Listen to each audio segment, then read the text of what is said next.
Olá, irmão e irmã, graça e paz da parte de Jesus, o nosso Senhor. É uma alegria ter vocês aqui com a gente nessa noite, sexta-feira de Páscoa, dia da gente pensar no sacrifício do nosso Senhor pela nossa vida. Eu quero convidar você a ler comigo no Evangelho segundo Mateus, capítulo de número 27. Eu leio do verso 32 ao verso de número 44. E a palavra do Senhor diz assim: Ao saírem, encontraram um homem de Cirene chamado Simão e o forçaram a carregar a cruz. Chegaram a um lugar chamado Gólgota, que quer dizer lugar da caveira, e lhe deram para beber vinho misturado com fel, mas ele, depois de prová-lo, recusou-se a beber. Depois de o crucificarem, dividiram as roupas dele, tirando sortes, e sentando-se vigiavam ali. Por cima da sua cabeça colocaram por escrito a acusação feita contra ele: Este é Jesus, o Rei dos Judeus. 2 dos ladrões foram crucificados com ele, um à sua direita e outro à sua esquerda.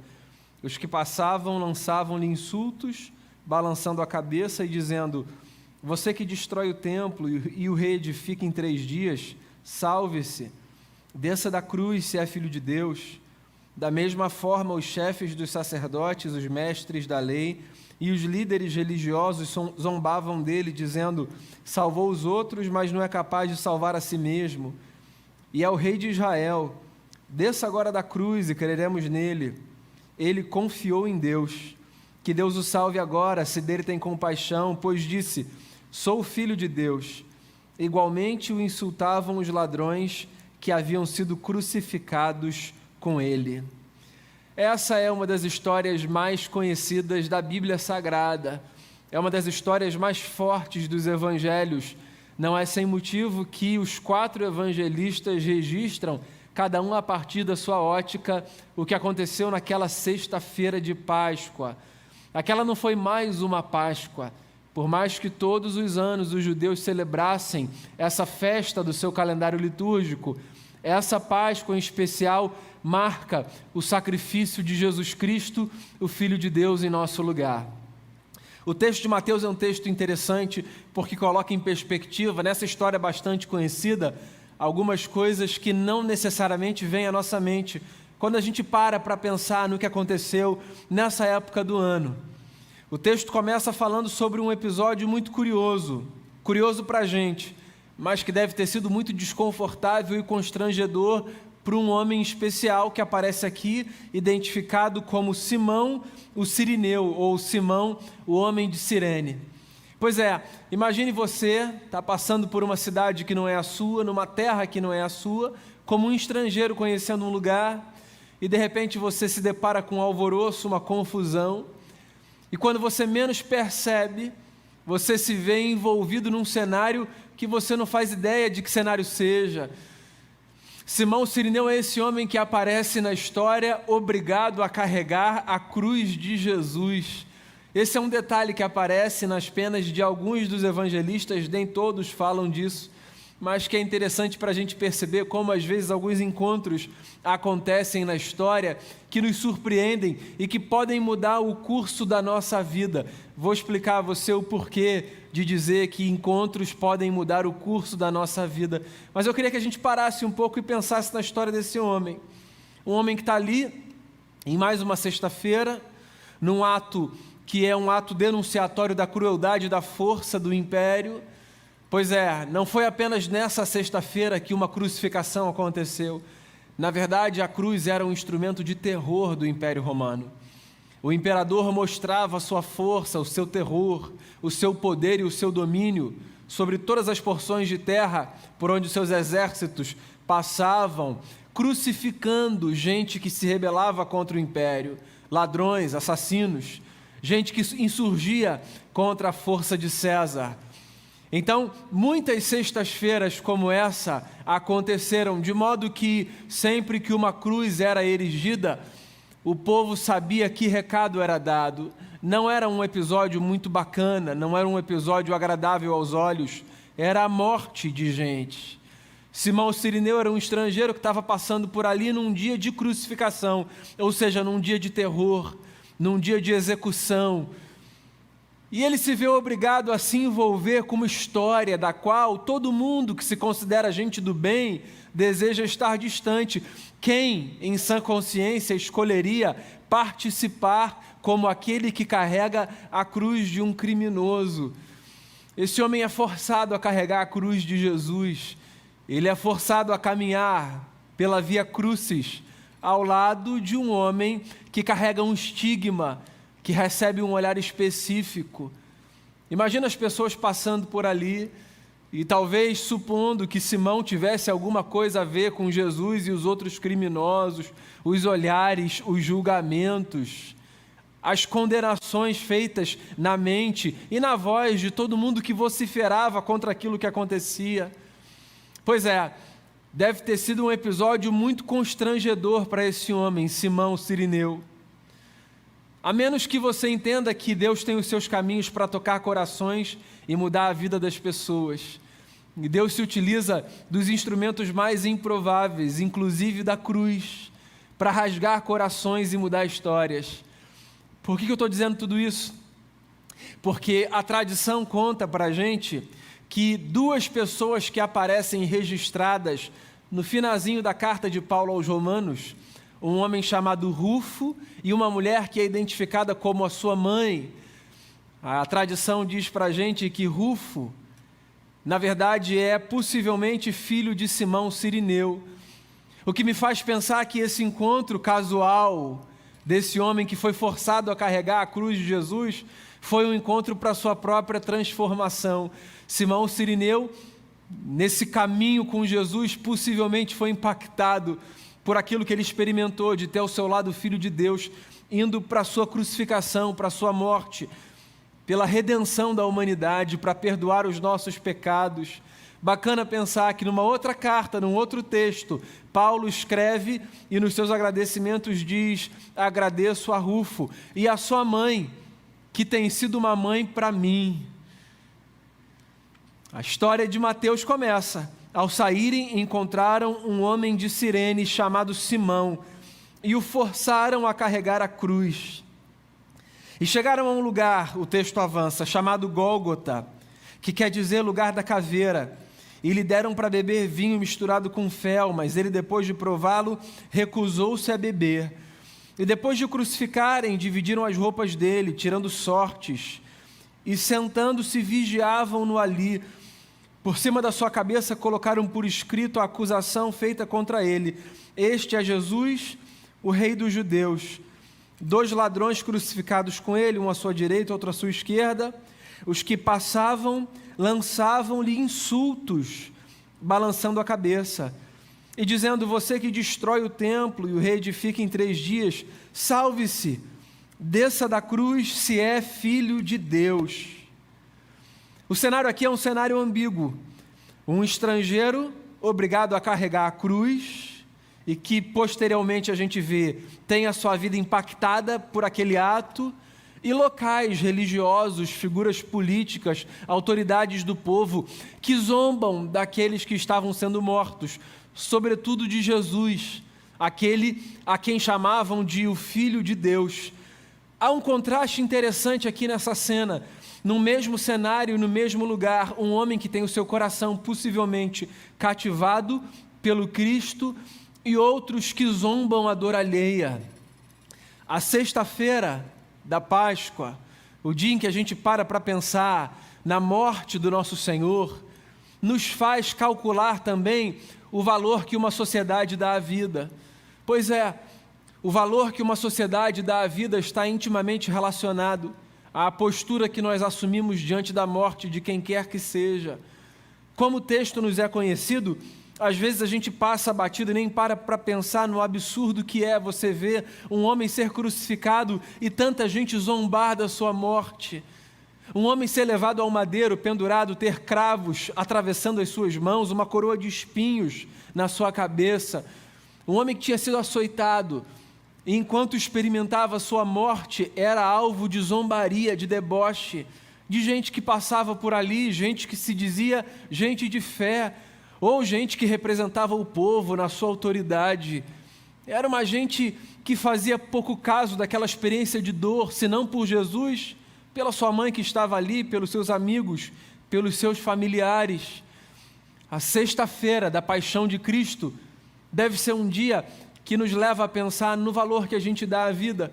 E repito, o valor que a gente dá à vida passa pela postura que a gente assume diante da morte de quem quer que seja. No meio desse cenário de escárnio, de zombaria, no meio desse cenário de provocação, a gente vê um discurso muito curioso que diz respeito a uma série de tentações que Jesus sofreu e que nós também sofremos na vida. Olha só o que o texto diz. Os que passavam lançavam-lhe insultos, balançando a cabeça e dizendo: você que destrói o templo e o reedifica em 3 dias, salve-se. Uma brincadeira com uma fala de Jesus acerca do templo, quando disse: eu o destruirei e o reconstruirei em 3 dias. As pessoas achavam que ele estava falando do templo de Jerusalém, que levou tanto tempo para ser reconstruído, quando ele falava, na verdade, do seu próprio corpo. Da mesma forma, os chefes dos sacerdotes, os mestres da lei e os líderes religiosos zombavam dele, dizendo: salvou os outros, mas não é capaz de salvar a si mesmo. E é o rei de Israel. Desça agora da cruz e creremos nele. Ele confiou em Deus, que Deus o salve agora, se dele tem compaixão, pois disse: sou o filho de Deus. E o texto termina dizendo: igualmente o insultavam os ladrões que haviam sido crucificados com ele. Se você olhar os insultos que Jesus recebeu enquanto pendurado no madeiro, todos eles, pelo menos os que aqui aparecem no texto, podem ser reunidos numa categoria. A categoria da tentação, do triunfo, pelo escape da dor e não pelo enfrentamento da dor. Interessante, eu olho para esse texto que está aqui no final do Evangelho, segundo Mateus, e eu me lembro de uma outra passagem que está lá no início do Evangelho segundo Mateus, numa outra tentação que Jesus sofreu, a tentação no deserto, quando o diabo, o tentador, aparece para ele, sugerindo, dentre outras coisas, que ele se lance do pináculo do templo e invoque a Deus que mande os seus anjos para que o protejam, o resgatem da morte, das feridas da queda. A gente tem uma espécie de reedição aqui no final da vida de Jesus, da mesma tentação que aparece no início do seu ministério, a tentação de nós triunfarmos na vida a partir do escape da dor, do sofrimento, das lutas. Quantas vezes na vida nós achamos que Deus está nas experiências que nos levam a escaparmos dos desertos, das lutas, das experiências de morte simbólica pelas quais nós passamos. E aqui a gente tem um Cristo que resiste a todas essas tentações. De fato, a fala dessa gente que se levanta para ofender Jesus no dia da sua morte é uma fala que tem um fundo de razão, porque quando eles dizem: você não é o Filho de Deus, isso não te é possível, no fundo há uma razão, porque de fato o que não seria possível ao Filho de Deus, poupar a si mesmo da morte, desse tipo de morte, do ponto de vista das possibilidades, ora, era algo que Jesus podia fazer, mas estava fora das possibilidades de Jesus, dentro da lógica e sobretudo dentro da compreensão que ele tinha da sua missão. Estava fora das possibilidades de Jesus experimentar qualquer forma de triunfo que não passasse pela cruz. Por quê? Porque a cruz era um instrumento da redenção, a cruz era a manifestação dramática da justiça de Deus na humanidade. Um homem representando todos os homens, trazendo sobre si a ira do Pai, pagando por todos nós o preço do pecado, da maldade, da tragédia, da desgraça. A cruz é para a gente a lembrança de que a obediência vale muito mais do que o espetáculo, ainda que a obediência nos faça sofrer. Há um Cristo na cruz que nos ensina que vale a pena resistir à tentação de escaparmos das lutas, das dores e dos sofrimentos, quando muitas vezes nos são apresentados atalhos, caminhos tentadores que parecem mais fáceis, Jesus, com a sua obediência na cruz, não ouvindo essas outras vozes, estando ciente de qual era o propósito de Deus para a sua vida, ele vai até o fim. E naquela sexta-feira, qual era o fim? Naquela sexta-feira o fim era a morte. A gente está tão certo do outro capítulo, que é o capítulo da ressurreição, que a gente nem para tanto para pensar no Deus que morre. Pois é, nós protestantes gostamos muito da cruz vazia. Nas nossas igrejas todas, quando tem a representação da cruz, a tem como um elemento vazio, e eu entendo a força da cruz vazia. A cruz vazia nos faz lembrar que Deus não está ali, que a morte não foi o ponto final da história de Jesus, que Ele ressuscitou. A celebração do domingo, ela coroa a nossa esperança, eu sei disso. Mas existe uma força, uma beleza na cruz preenchida, no Cristo que está ali. Existe uma mensagem poderosa na sexta, a mensagem igualmente assustadora e escandalosa, a mensagem de que Deus morre pela gente. Deus, quando entra na história, Deus, quando irrompe a história, quando rasga os céus e desce, fazendo uso aqui das palavras do profeta Isaías, quando Ele rasga os céus e desce, Ele rasga os céus e desce para morrer como um homem na história. Deus toma forma humana, não apenas para viver como nós e por nós. Deus toma forma humana não apenas para obedecer à lei, de uma forma que homem nenhum e mulher nenhuma jamais seriam capazes de obedecer. Deus, quando entra na história em figura humana, entra na história para morrer. Ele é um Deus que morre na cruz, um Deus que morre. Esse é o escândalo do escândalo, é o absurdo do absurdo. Há uma pausa nos céus, há um choro que não pode ser contido, há um assombro. Aquela Páscoa foi diferente de todas as outras, mesmo que eu tenha dito no início da minha fala que foi mais uma Páscoa porque mais uma celebração de um evento de libertação, mais uma Páscoa diferente, jamais repetida, jamais vista antes, jamais repetida depois. Naquela Páscoa, um cordeiro, diferente de todos os outros, foi sacrificado, um sem mancha, um sem mácula, um para o qual todos os outros cordeiros já imolados apontavam. O Cordeiro de Deus que veio para tirar o pecado do mundo, preso num madeiro, aquele para quem Maria olhava, o seu filho, aquele para quem os seus amigos, discípulos olhavam, aquele por quem as mulheres choravam, as que estavam ali fiéis a ele, amigas de sua mãe.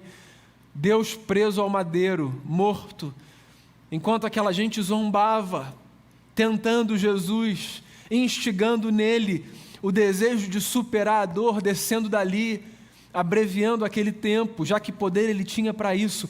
Ele agonizava no madeiro. A imagem de Deus preso ao madeiro é a lembrança de que quando o Eterno resolveu se identificar conosco, Ele resolveu se identificar conosco não apenas vivendo como um de nós, mas experimentando na forma mais profunda o que todos nós experimentamos, a dureza do sofrimento.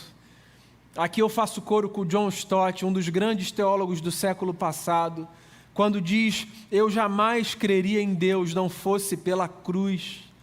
A cruz de Jesus me faz perceber que esse Deus é crível, porque a cruz de Jesus me faz lembrar que ali está a expressão de um Deus que não é imune ao sofrimento, um Deus que chora sobre Jerusalém, dizendo: Jerusalém, Jerusalém, que matas os profetas. Um Deus que chora a morte de amigos, um Deus que sente a dor da experiência humana, mas acima de tudo, um Deus que é ferido na cruz do Calvário, o lugar do sofrimento, o lugar da caveira. Sobre ele estava escrito na cruz, como uma forma de deboche, de escárnio: Este é Jesus, o Rei dos Judeus.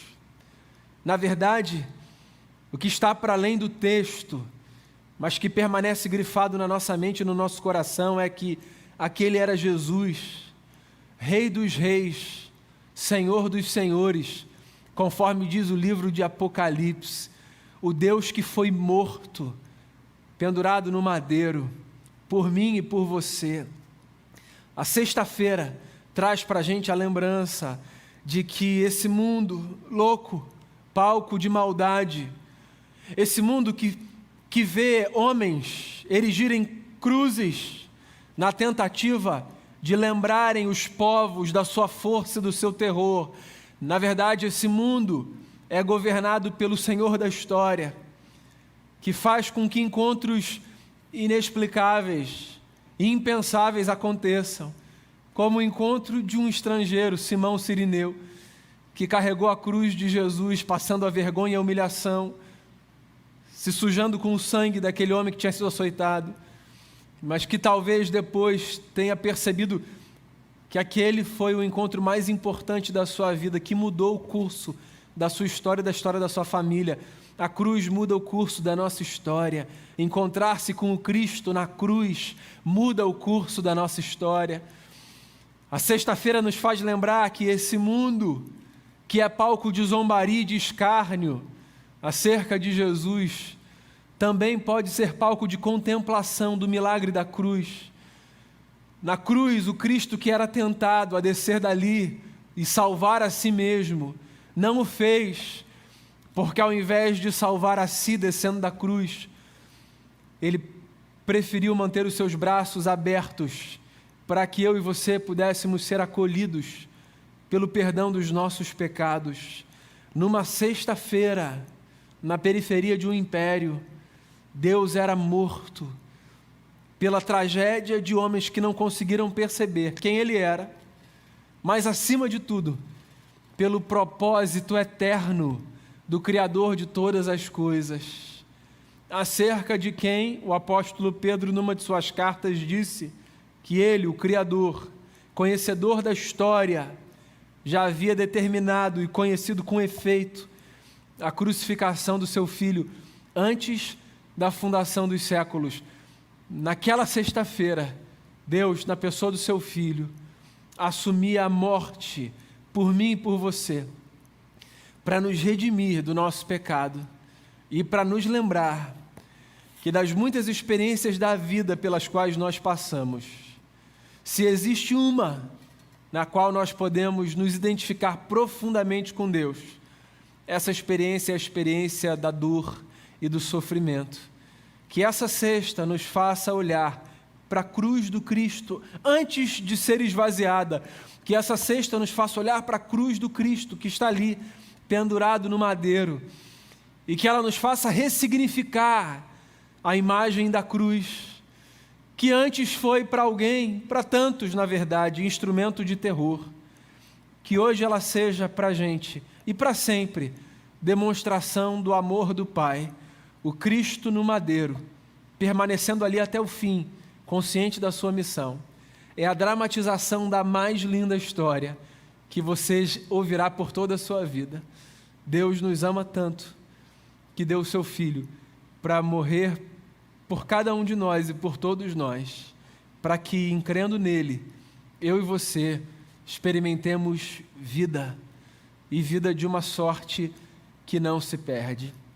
Eu queria fazer uma oração com você e queria convidar você a, diante da cruz do Cristo, agradecer por esse ato revolucionário e poderoso de amor. Vamos orar juntos? Pai, eu quero colocar diante de Ti o meu coração e o coração de cada irmão e de cada irmã. E eu quero nessa sexta-feira agradecer pelo mistério da cruz, agradecer porque mais do que pela maldade humana, mais do que por esse orquestramento de líderes religiosos e líderes políticos que não aguentaram a presença do Cristo que mudava a vida das pessoas com o seu amor e com a sua graça. Mais do que por isso, essa sexta-feira é resultado daquilo que o Senhor estava escrevendo na história. O Senhor estava escrevendo a redenção da humanidade, e o Senhor resolveu escrever isso a partir da encarnação e da morte substitutiva daquele que deu a sua vida pelo resgate da nossa. Obrigado por esse amor. Obrigado porque a cruz nos libertou. E como a gente cantou e como a gente sempre canta, a gente se rende diante da cruz, porque ela é a expressão do teu amor pela nossa vida. Que o nosso coração seja preenchido por essa mensagem, pela antiga e sempre atual mensagem da cruz. Nós amamos a mensagem da cruz. Que ela seja fonte de sentido e de esperança para a nossa existência. Em nome de Jesus. Amém. Amém. Deus abençoe profundamente a sua vida.